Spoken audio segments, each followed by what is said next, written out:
I kind of want to say that my neighborhood growing up was a food desert, because I would even go to like the grocery store where they had fresh produce, and I would get so pissed off because I'm like, this shit is moldy and this is moldy, and then I would have like a moment of like, oh no, like nobody has like healthy produce.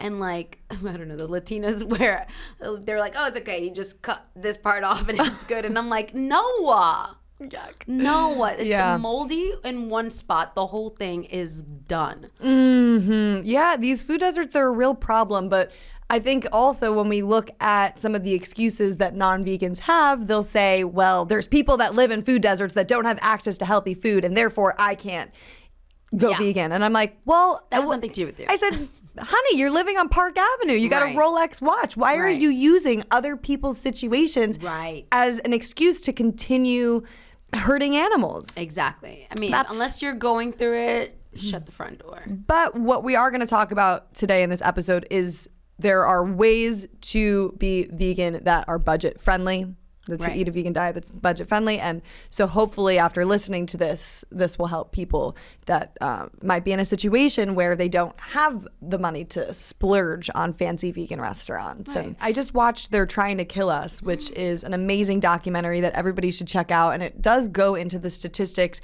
of how people of color and minorities are affected by animal products. I know. And they talk about food deserts, and they really cover so many different subject matters regarding the food system and just how unjust it is. And I learned a lot from that. So if people are looking for like hardcore statistics to get really deep into this, watch They're Trying to Kill Us. Oh no, that movie's probably gonna piss me off. I was watching a show and all you see is like chicken wings and pizza and beer, and I'm like, and then all of a sudden then they show all these medications right after, and I'm like, they're like, eat this and then you'll take this medication later because you're gonna get sick from it. And it's so freaking frustrating, but they brainwash you. You know, you're like, ooh, yeah, that looks good. You know, and it makes me think about when I was a kid. I used to freak out every time I saw like a pizza ad or like a chicken wing ad. I used to be like, I want to eat that. Like, not me, little me not knowing what was happening. You know, I was taking the bait. I was taking the bait. They do make it look yummy, and I think one of the comebacks that a lot of meat eaters have is they'll say, why do you vegans make your food look like our food and make it look like meat? And I'm like, your food doesn't look anything like the animal it once came from. I'm like, why do you cut your sausage like cucumbers? Huh? I saw that. I was like, whoa, that's a good one. And also, just so you know, that's our podcast. These food commercials use like tampons to like create smoke. Like they'll put a tampon in the microwave and then they your fucking face. They'll put a tampon in the microwave and then like I guess they'll put it in there until it heats up so that it won't explode or anything. And then they'll put it inside the burger, inside the fries. A tampon? It's not a used tampon. No, I'm just kind of like trying to follow where you're going with this and why the heck they use tampons. That's very specific. They use it to create smoke, to make it look appetizing and appealing. So the food that's shown in these like chicken wing commercials, or it's not edible. Right. They'll use glue or gasoline. It's fake. It's fake. With tampons in them. Theatrical. It's so weird. Okay, kind of adding on to that, being that they're liars, the U.S. government spends around $38 billion in tax money to subsidize the meat, dairy, and egg industries.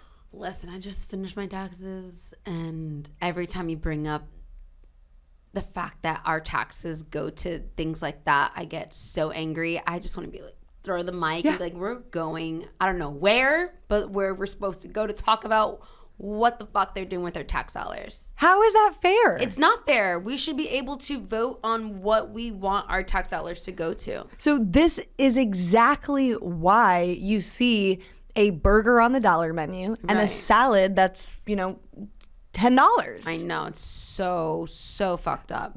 Less than 4% of that $38 billion in subsidies that they give are given to fruits and vegetables. Why? I got to give a lot of credit to this organization called Agriculture Fairness Alliance, AFA, and Connie Spence, who's been studying this stuff and that's who I've learned a lot of these statistics from.